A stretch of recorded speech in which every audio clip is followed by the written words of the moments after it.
Invité au 7e congrès de l'EP Afrique, Association internationale de la presse sportive, organisée par l'ANPS, Association nationale de la presse sportive, et qui a débuté ce jeudi, le sélectionneur national Aliou Cissé, accompagné de son adjoint Régis Bogart, a répondu aux questions des journalistes africains après avoir animé un panel sur l'utilisation de l'expertise locale au sein des équipes nationales.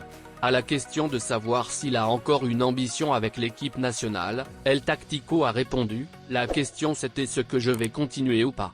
Beaucoup de gens se le posent en se demandant si je suis usé ou fatigué. Non, je ne suis pas usé et je ne suis pas fatigué.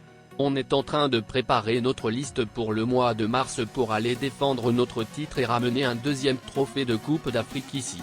Donc oui, nous sommes prêts à faire le maximum pour ramener cette équipe le plus loin possible. »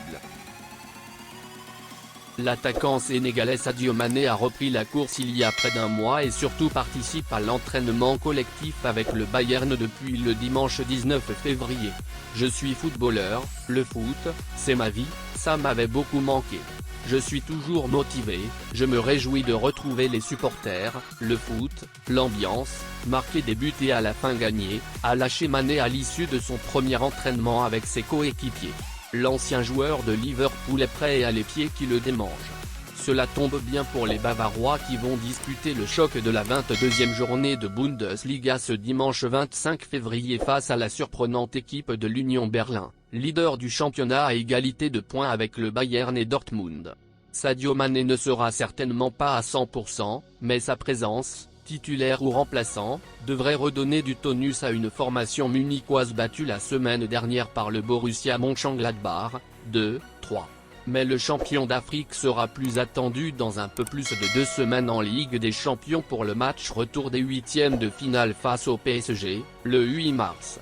Après 2 ou 3 matchs dans les jambes, Mané sera paré pour faire face aux Parisiens qui comptent sur Kylian Mbappé pour un exploit en terre bavaroise après leur défaite au match aller au Parc des Princes, 0-1. Le milieu de terrain sénégalais Pape Gueye a retrouvé Roré Sampaoli au Séville FC, où il a été prêté sans option d'achat jusqu'à la fin de la saison.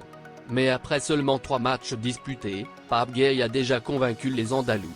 À tel point que selon Mundo Deportivo, l'OM et le club espagnol discuteraient d'un transfert définitif pour l'été prochain. Sous contrat jusqu'en juin 2024, le joueur âgé de 24 ans pourrait rapporter environ 10 millions d'euros à l'OM. Toutefois, la décision du tribunal arbitral du sport, TA, qui doit prochainement trancher sur le litige qui oppose Pape Gueye à Watford, pourrait rebattre les cartes dans ce dossier.